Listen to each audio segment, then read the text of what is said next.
Hi hello welcome to our channel. నేను మీ సిరి. ఈరోజు మనం చెప్పుకోబోయే కథ ప్రియనేస్తం పార్ట్ 54. కథలకు వెళ్లే ముందు లైక్ చేయడం మర్చిపోకండి. చీర కుచ్చులు గట్టిగా పట్టుకుని వెనక్కి తిరిగింది. సారీ అని చెప్తూనే బాల్కనీలోకి వెళ్ళి తలుపు వేసుకున్నాడు. మీరింకా నన్ను మీ అనుకోవట్లేదు కదా? ఉక్రోషం ఆమెలో. గబగబా చీర కట్టుకుని జుట్టు ముడిపెట్టుకుని ఫేస్ వాష్ చేసుకుని బాల్కనీ డోర్ కొట్టింది ప్రవర్తిక. తలుపు తెరిచి ఆమె వైపు చూశాడు. ఏంటి అన్నట్టుగా. ఎందుకు మీరు ఇలా చేస్తున్నారు అని కళ్ళు తుడుచుకుంది. ఏయ్, ఎందుకు ఏడుస్తున్నావు? అయోమయంగా అడిగాడు అర్జున్. మీరెందుకు ఇలా చేశారు అని మళ్ళీ అడిగింది ఏడుపు మొహం పెట్టుకుని ప్రవర్తిక. ఆమె చీర కట్టుకుంటుంటే అతను లోపలికి వచ్చాడన్న ఉద్దేశంతో అంటుందేమో అనుకున్నాడు అర్జున్ కంగారుగా.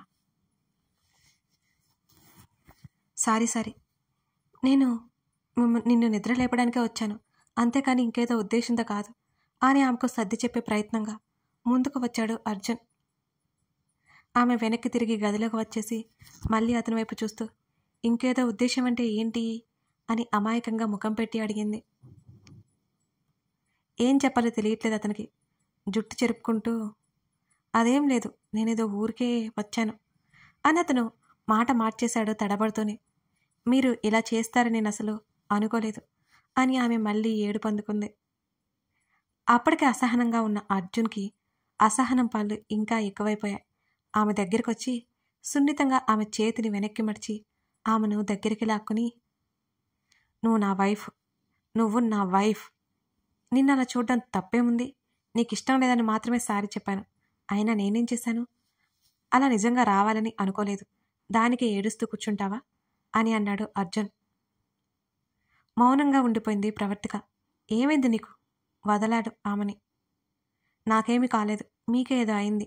నేను మీ భార్యనే కదా, నన్నెందుకు పరాయి వ్యక్తిలా చూస్తున్నారు? మీతో ఉన్నా సరే ఒంటరిగా ఉన్నట్టుంది అని అంది అతన్ని ఏమాత్రం చూడకుండానే ప్రవర్తిక. ఆమె ఇప్పటి వరకు మాట్లాడింది అంతా గుర్తు చేసుకొని కావాలనే మాట్లాడిందని అతనికి అర్థమైపోయింది. నాకు కొంచెం టైం కావాలి. సారీ నిన్ను హర్ట్ చేసుంటే, నిజాయితీగా చెప్పాడు అతను. నా కారణంగా మీ స్వభావాన్ని మార్చుకోవాల్సిన అవసరం లేదు. మీరు ఎలా ఉండేవారో అలాగే ఉండండి చాలు. మీరు ఇలా మారిపోతే నాకు ఏదోలా ఉంది. ఇలా ఉండకండి అని అక్కడి నుంచి ఆమె వెళ్ళిపోతుంటే ఆమె ముంజేతిని పైన కాస్త పట్టుకొని, నాకు నిన్ను హత్తుకోవాలనుంది, నువ్వు పర్మిషన్ ఇస్తే అని అతను అనగానే ఆశ్చర్యంతో కళ్ళు తెరిసింది. భార్యని అడిగి పర్మిషన్ ఇస్తే హక్ చేసుకుంటారనే విషయం ఇప్పటి వరకు ఆమెకి తెలియదు మరి. కెనై అని అడిగాడు అర్జున్. అతని చేతిని విడిపించుకొని వెళ్ళిపోయింది. ఆమె కోపం వచ్చిందేమోనని అర్జున్ అనుకున్నాడు. ఆమెకు కోపం వచ్చిన మాట నిజమే, కానీ ఆ విషయం వేరని అర్జున్కి తెలియదు పాపం. బెడ్ మీద కూర్చొని జుట్టులోకి వేళ్ళు పోనిచ్చుకుని గట్టిగా పట్టుకున్నాడు అర్జున్. మరో 10 నిమిషాల తర్వాత అతని ముక్కుకి కాఫీ స్మెల్ తాకింది. తలెత్తి చూసిన అతనికి కాఫీ కప్ కనిపించింది. ఆ కాఫీ కప్ పక్కనే ప్రవర్తిక చీరచాటు నడుము కాస్త కనబడుతోంది. వెంటనే కాఫీ తీసుకుని అతను ముఖం తిప్పుకున్నాడు. మౌనంగా ఫ్రెష్ అవ్వడానికి అన్నట్టు బట్టలు తీసుకుని బాత్రూంలోకి వెళ్ళింది. అర్జున్కి అంత విచిత్రంగా ఉంది. అతని పరిస్థితి చూసుకుంటే అతనికే జాలి కలుగుతోంది. ఆమె ఫ్రీగా ఉండలేకపోతున్నాడు ఆమె ముందు. ఫ్రెష్ అయి బయటకు వచ్చింది. అర్జున్ ఆమె వైపు అసలు చూడనేలేదు. డ్రెస్సింగ్ టేబుల్ మిర్రర్లో చూసుకుంటూ తలదువ్వుకుంటూ, ఆయన అలాగే ఉంటారు, నేను ఇలాగే ఉంటాను. ఇంకెప్పుడు మేము ఒక్కటవ్వాలి. రక్షని ఎప్పుడు తిరిగి తెచ్చుకోవాలి. రక్షిత కూడా ఇలాగే ఉన్నారా? ఎందుకుంటారు? ఉండరు. ప్రేమించారు కదా వెంటపడి మరి ఎంత అల్లరి చేస్తుంటారో. అయ్యో రక్ష, ఈ నెల భరించావని అనుకునేదాన్ని. ఆ కోపం నీకు దూరమని తెలియక ఆయన ప్రేమ ఎలా ఉంటుందో తెలుసుకోవాలి అనిపిస్తోంది. దేవుడా, మా ఆయన్ని కొంచెం మార్చు. నువ్వెందుకు మారుస్తావులే, నేనే మార్చుకోవాలి. కానీ నాకున్న మొహమాటానికి ఎన్ని రోజులు పడుతుందో ఏంటో అని మనసులోనే అనుకుంటూ అర్జున్ని గమనించింది రక్ష. బెడ్ మీద కూర్చొని నేల వైపు చూస్తున్నాడు. ఏం ఆలోచిస్తున్నాడో అర్థం కాలేదు ఆమెకి. ఆమె గురించే అని పాపం ఏం తెలుసు ప్రవర్తికకి. ఏవండి, అతని ముందరకు వెళ్ళి పిలిచింది ప్రవర్తిక. తల ఎత్తి చూస్తూ, స్నానం చేసి రండి, ఈలోపు టిఫిన్ రెడీ చేస్తాను అని అంది. అలాగే అని తల ఊపి లేచి నిలబడ్డాడు అర్జున్. అక్కడి నుండి హాల్లోకి వెళ్ళిపోయింది ప్రవర్తిక. నిరుత్సాహంగా బాత్రూంలోకి నడిచాడు అర్జున్. కిచెన్లోకి రాగానే అర్థమైపోయింది సీతమ్మ వచ్చిందని. అన్నీ క్లీన్గా కనిపించాయి ప్రవర్తికకి. ఫ్రిడ్జ్ ఓపెన్ చేసింది ప్రవర్తిక. దోశ పిండి బయటికి తీసింది. అర్జున్తో ఇన్ని రోజులు కలిసింది. అతనికి ఇష్టం లేకపోతే ఏమిష్టమో తెలుసుకోవాలని చాలా ప్రయత్నం చేసింది. అర్జున్ ఎప్పుడు ఏది ఇష్టంగా తిన్నట్టు కనిపించలేదు ఆమెకి. వెంటనే దోశలోకి చట్నీ ప్రిపేర్ చేసి దోశలు వేసాగింది. అంతకుముందు ఒకసారి పాలు కాస్తూ చేయి కాల్చుకోవడం గుర్తొచ్చి నవ్వొచ్చింది ఆమెకి. ఆ రోజు అర్జున్ తిట్టాడని ఏడ్చింది, కానీ ఆమె మీద ప్రేమ ఉందని తను గుర్తించలేకపోయింది. అర్జున్ వచ్చేసరికి డైనింగ్ టేబుల్ మీద పెట్టింది టిఫిన్. అర్జున్ వచ్చాడు. ప్రవర్తిక అర్జున్ పిలుపుకి పట్టలేని ఆనందం కలిగింది ఆమెకి. టిఫిన్ పెట్టమంటారా అని అడిగింది. నువ్వు కూడా కూర్చో అన్నాడు అతను. అతనికి ఎదురుగా కూర్చుంటూ ఉంటే ఇక్కడ అంటూ అతని పక్కన ఉన్న కుర్చీ చూపించాడు. తల ఊపి అతని పక్కనే కూర్చుంది ఆమె. వడ్డించినా అని అడిగాడు. అతని చేతిని పట్టుకోగానే ఆమెకి మాటలు రాలేదు. గట్టిగా ఊపిరి తీసుకుని వదిలాడు. నాకు కొంచెం టైం కావాలి అని అన్నాడు అర్జున్. దేనికి అని అయోమయంగా చూసింది ప్రవర్తిక. ఫ్రీగా మూవ్ అవ్వడానికి. నా మీద జాలి చూపించకండి. మెంట్లా నీకు? మీరు మాట్లాడేది అలాగే ఉంది. ఆమె చేతిని తీసుకుని తన చెంప దగ్గర పెట్టుకుని, జాలి గీలి అనుకో, అనవసరంగా నా కోపాన్ని చూస్తావు. నువ్వు కావాలి కానీ అని ఆగాడు. కానీ నేను మీకు దగ్గరగా అనిపించడం లేదు అంతేనా అని ఆమె అడుగుతుంటే, నేనేనా అని ఫీల్ అవ్వకపోతే అసలు టచ్ కూడా చేయను, ఇలా నా దగ్గర ఉండనివ్వను అని అన్నాడు సీరియస్గా.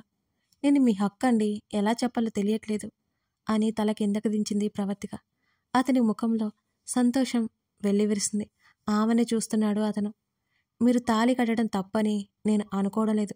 ఎందుకంటే మీరు అలా చేయకపోతే నేను మీ జీవితంలోకి వచ్చేదాన్నే కాదు కదా. ఎందుకు మీరు అసలు గుర్తించడం లేదు? నాకు ఇన్ని మాటలు వచ్చిన కూడా మీ దగ్గరికి వచ్చేవరకు తెలియదు. ప్లీజ్ ఇంకా దూరం పెట్టకండి. మీ కోపంలో న్యాయం ఉంది. మీరు ఇంకా తప్పు చేసినట్టు భావించకండి. ముందు తినండి అని ఆమె లేస్తుంటే అప్పటికే ఆమె కళ్ళల్లో ఊరిన నీళ్లు గబుక్కున చూసేశాడతను. ఆమె చేతిని పట్టుకుని కూర్చోబెట్టి వెంటనే ఆమె ముఖాన్ని తన వైపుకు తిప్పుకున్నాడు అర్జున్. సారీ ఆమె నుదుటిన చిరుముద్దు ఇచ్చాడు. అతని 2 చేతులు మణికట్టు దగ్గర పట్టుకుంది. అప్పటికే పరవశంతో ఆమె కనులు మూసుకుపోయినాయి. మెల్లిగా ఆమె కళ్ళ మీద ముద్దు పెట్టుకున్నాడు అర్జున్. ఆమెనే చూస్తూ ఆమె ముక్కెర మీద పెదవులు తాకించాడు అతను. అతని ఊపిరి వెచ్చగా తగులుతుంటే ఆమె శరీరంతో పాటు పెదవులు కూడా సన్నగా వణికాయి. అతని చూపు దిగువకు చేరడంతో ఆమెకు తెలుస్తుంటే అరమోడ్పు కళ్ళతో అతన్ని చూసింది ప్రవర్తిక. ప్రేమ ప్రత్యేకమైన సమయంలో చూపించలే. ప్రేమ చూపించడానికి ఒక సమయం అంటూ ఉండదు. ఒక్కోసారి ప్రేమ ఉద్వేగంగా మారి ఎదుటివారిని ముంచెత్తుతుంది. అచ్చం అర్జున్ పరిస్థితి లాగానే. అతను ట్రాన్స్లో ఉన్నట్టు ఆమె మీద ముద్దులు గుప్పించడం మొదలుపెట్టాడు. అతని పెదవుల ప్రయాణం ఆమె పెదవుల దగ్గరికి వచ్చి ఆగింది. ఇంకొక క్షణంలో ఆమె అధరామృతం అతను స్వీకరించబోతున్నాడనగా కాలింగ్ బెల్ మోగిన సౌండ్ వచ్చింది. ఉలిక్కిపడి ఇద్దరూ ఒకరికొకరు దూరం జరిగారు. అర్జున్ ముఖం పక్కకు పెట్టుకుని జుట్టు సరిచేసుకోసాగాడు. సిగ్గుతో బుగ్గలు ఎర్రగా అతన్ని చూడలేక గబగబా తలుపు దగ్గరికి వెళ్ళింది ప్రవర్తిక. కొంచెం మామూలుగా అయిన తర్వాత ఆమె తలుపులు తెరిచింది. ఎదురుగా లోహిత కనిపించింది. హాయ్ వదినా అని ఫాస్ట్గా లోపలికొచ్చేసింది లోహిత. రా లోహిత అంటూ దారి చూపించింది ప్రవర్తిక. వదినా నువ్వు ఊరికి వెళ్ళావంట కదా, ఎప్పుడొచ్చావు అని అడిగింది లోహిత. నిన్నే వచ్చాను అని చెప్పి టిఫిన్ చేద్దుగాని రా అని పిలిచింది ప్రవర్తిక. తినేసి వచ్చాను వదినా. గుడ్ మార్నింగ్ అన్నయ్య అర్జున్ని చూస్తూ చెప్పింది లోహిత. Good morning Lohitha. అతన్ని వడ్డించుకుంటుంటే ఫాస్ట్గా అతని దగ్గరికి వెళ్ళి చొరవగా అతని చేతిని పట్టుకుని ఆపి ఆమె వడ్డించింది. గుడికి వెళ్దామా అన్నీ మర్చిపోయి అడిగేసింది. అర్జున్ ఉన్నాడు, వాళ్ళని డిస్టర్బ్ చేసినట్టుంటుందని అర్థమై వదినా నేను సాయంత్రం వస్తానులే అని గబగబా బయటికి పరిగెత్తింది లోహిత. కూర్చో ప్రవర్తిక చేతిని పట్టి కుర్చీలో కూర్చోపెట్టాడు అర్జున్. ఆమె కూడా తలదించుకుని తినడం స్టార్ట్ చేసింది. గుడికి వెళ్దామా? ఆమె మర్చిపోయి మళ్ళీ అడిగేసింది. ఈవినింగ్. ఇప్పుడు ఆఫీస్కి వెళ్ళాలి అన్నాడు అర్జున్. అమ్మయ్య అని ఊపిరి పీల్చుకుంది. ఈవినింగ్ త్వరగా వస్తాను, రెడీ అవ్వు. గుడికి వెళ్ళి షాపింగ్కి వెళ్దాం. తినడం పూర్తి చేశాడు అతను. అలాగే అన్నట్టు తల ఊపింది ప్రవర్తిక. అర్జున్ లేచి గదిలోకి వెళ్ళిపోయాడు. డైనింగ్ టేబుల్ మీద పాత్రలు కిచెన్లో పెట్టి వాళ్ళ గదిలోకి నడిచింది ప్రవర్తిక. అర్జున్ ఏవో ఫైల్స్ ఓపెన్ చేసి చూసుకోసాగాడతను. అవి తీసుకుని ఆమె వైపు చూశాడు. బాయ్. ఆమె దగ్గరికి వచ్చి హత్తుకున్నాడు. ఆమె బిగుసుకుపోయింది. ఈవినింగ్ వచ్చేస్తాను, ఫోన్ దగ్గర పెట్టుకో, టేక్ కేర్ ఆమెకి చెప్పి వదిలాడు. అలాగే అన్నట్టు తలాడించింది ప్రవర్తిక. అతనితో పాటు ఆమె బయటికి నడిచింది. మధ్యాహ్నం భోజనం ఎలా? క్యాంటీన్లో తినేస్తాను అని అన్నాడు అర్జున్. రేపటి నుంచి మీకు బాక్స్ ప్రిపేర్ చేస్తాను అని ఆమె అనగానే నవ్వి, ఓకే, నా దగ్గర కీ ఉంటుంది, డోర్ లాక్ చేసుకో అని మరోసారి చెప్పి అతను బయటికి నడిచాడు. అతను వెళ్ళిపోయిన తర్వాత తలుపులు వేసి వాళ్ళ బెడ్రూమ్లోకి బాల్కనీలోకి వచ్చి కిందకి చూసింది. మరో 5 నిమిషాల తర్వాత వచ్చి జీప్ బయటకు తీసి అర్జున్ వెళ్ళిపోతూ కనిపించాడు ఆమెకి. వెళ్తున్న అతను చూసి ఆమె నవ్వుకుంది. వచ్చి బెడ్ మీద కూర్చుంది. ఇన్ని రోజులకు గాను ఆ ఇల్లు ఆమెదే అన్న ఫీలింగ్ కలుగుతోంది ప్రవర్తికకి.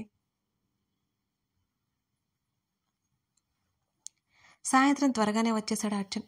ప్రవర్తిక రెడీ అయి ఉంటుందని అతను ఎక్స్పెక్ట్ చేశాడు. మధ్యలో కాల్ చేసినా ఆమె లిఫ్ట్ చేయలేదు. ఇంకా త్వరగానే వచ్చేశాను. తన దగ్గర ఉన్న కీతో డోర్ ఓపెన్ చేసుకుని లోపలికి నడిచాడు అర్జున్. అంతకుముందు అది ఆఫీస్కి వెళ్ళిన తర్వాత వచ్చే వరకు హాల్లో కూర్చుని ఉండేది ప్రవర్తిక. రెడీ అవుతుందేమో అనుకుంటూ వాళ్ళ గదిలోకి వెళ్ళాడు అర్జున్. ఆమె బెడ్ మీద పడుకుని కనిపించింది. ఆమె నిద్రపోయిందని నవ్వుకొని ఫ్రెష్ అయ్యి నార్మల్ నైట్ వేర్ వేసుకుని ఆమె దగ్గరికి వచ్చాడు అర్జున్. బెడ్ మీద ఆమె పక్కన కూర్చున్నాడు. ఏడ్చిందన్నదానికి కన్నీటి చెరలు ఆమె చెంపల మీదుగా ఉన్నాయి. అక్కడి నుండి లేచి బాల్కనీలోకి వచ్చి వాచ్మెన్కి కాల్ చేశాడు అర్జున్. వాళ్ళ కోసం ఎవరైనా వచ్చారా అని కనుక్కున్నాడు. రాగిని అనే మేడం వచ్చారని చెప్పాడు వాచ్మెన్. ఫోన్ పాకెట్లో పెట్టుకుని మళ్ళీ గదిలోకి వచ్చాడు అర్జున్. ప్రవర్తిక అని ఆమె భుజం మీద తట్టాడు. ఉలిక్కిపాటుగా కళ్ళు తెరిచి చూసింది. ఆమె లేవడానికి చూసింది. కానీ అతని చెయ్యి ఆమె మీదుగా మరొక వైపు ఉంది. ఆమె లేవడానికి కుదరలేదు. అలాగే పడుకుని అతన్నే చూస్తుంది ప్రవర్తిక. ఎంతసేపైంది వచ్చి? కాఫీ ఇవ్వనా అని అడిగింది. అతను పైకి లేవనివ్వకపోవడంతో ఆమె బిక్కమొహం వేసింది. అతను చాలా దగ్గరగా ఉండడంతో భారంగా ఊపిరి తీసుకుంటోంది. అతను మరో చేతిని ఆమె మీదకు తీసుకురాగానే ముఖాన్ని గబుక్కున పక్కకు తిప్పుకుంది ప్రవర్తిక. ఆమె చెంప మీద చేతితో నిమిరాడు. తల తిప్పి అతని వైపు చూసింది ఆమె. ఎందుకు ఏడ్చావు అని అడిగాడు. నేనా? అదేం లేదు. తడబాటు ఆమె మాటల్లో అతనికి తెలిసిపోయింది స్పష్టంగా. వెంటనే ముఖం పక్కకు పెట్టుకుంది. అతని చేతిలో ఆమె బుగ్గలను సున్నితంగా పట్టుకున్నాయి. అతని వైపుకి తిప్పుకున్నాయి. చెప్పు, ఏమి జరిగింది అని అడిగాడు అర్జున్. ఏం లేదు. అతని చేతిని తప్పించి లేవడానికి ప్రయత్నం చేసింది ప్రవర్తిక. అతని చేతిని తీసేసి వెనక్కి తిరిగి కూర్చున్నాడు. ఆమె లేచి కూర్చుంది. ఆమె చేతిని తన చేతిలోకి తీసుకున్నాడు అర్జున్. అతను ముద్దాడగానే వెనక్కి లాక్కుంది. ఇంకా గట్టిగా పట్టుకుని, ఏదో చెప్పాలి అనుకుంటున్నావు కదా, చెప్పు అని అన్నాడు అర్జున్. నిజంగా ఏం లేదండి అంది. ముడుచుకున్న ఆమె కాళ్ళను చూసి ఆమె పాదాలు పట్టుకుని లాగాడు మెల్లిగా. ఆమె కాళ్ళు చాపుకుని కూర్చున్నట్టుగా ఉంది అతను అలా చేయడంతో. ఆమె కాళ్ళకి మెట్టలు లేకపోవడం గమనించాడు. ఆమె మెడలో ఉన్న పసుపు తాడుని చేతిలోకి తీసుకోగానే ఏం చేస్తున్నారు అని గట్టిగా పట్టుకుంది అతని చేతులని. జరిగిందేంటో త్వరగా చెప్తే మనం షాపింగ్కి వెళ్ళాలి, ఇప్పటికే చాలా లేట్ అయిపోయింది కదా అని అన్నాడు అర్జున్. మౌనంగా తలదించుకుంది ఆమె. ఆమె చుబుకం దగ్గర వేలతో పట్టి ఆమె తల ఎత్తాడు అర్జున్. ఆయనకి చెప్పేస్తాను. ఆయన నిర్ణయం ఏదైనా సంతోషంగా ఉంటే చాలు. ఆ అమ్మాయి రాగినితోనే సంతోషంగా ఉంటారేమో అని మనసులో అనుకుని అర్జున్ కళ్ళల్లోకి చూసింది ప్రవర్తిక. కథ కొనసాగుతోంది. నచ్చితే లైక్ చేసి మీకేమనిపించిందో కామెంట్ చేయడం మర్చిపోకండి. అలాగే మరిన్ని వీడియోస్ కోసం మన ఛానల్ని సబ్స్క్రైబ్ చేసుకొని రెడీగా ఉండండి. ఇష్టమైన సగడా కూడా ఇస్తున్నాను, చూస్తూ ఉండండి. Thank you for watching this video.